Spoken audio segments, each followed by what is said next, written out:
hiti bantuk in khochan chalaka ama thang chat khoding dam na kampe I in ka kon umpiak to hikam pachane si cha amhai sibe ka kam pachane min tha thas kau se chuchun hi bantuk ina songloi tuk mi chan hu ahar tuk lewa keizong kapa chung hule ahoile ni hi bantuk na songloi tuk mi chan nang ka pek cha hen kailom tuk ti te khalam na biawan chim than ta ka du atu karak sak ding mi hi boi pa he chun je jong tha sifa bu jong kan rumi ta bu jong kan lom ti mi hla chang salai tha jang rak la viding kan som na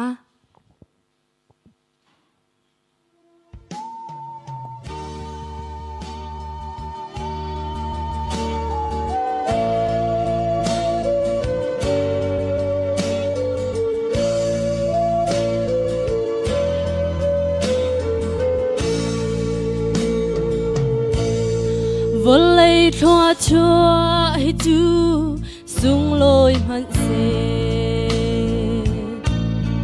dei chan ta kan lo to ne boy pa nang kan sin I na lo ga nun atling di area in ha pa he chun zai zong acha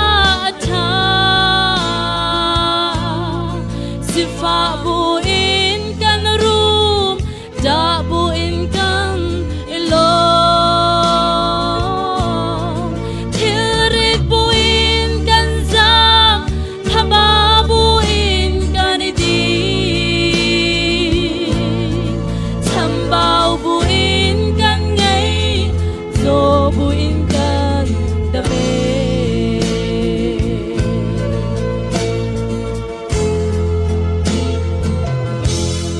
van chunga nang lo chu a ho da ka ngai balai zong a du mi an ti lo nang ma he al hat mi an rok ralai kay ka cha a boy pa ngay a thami boy pa he chun ze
in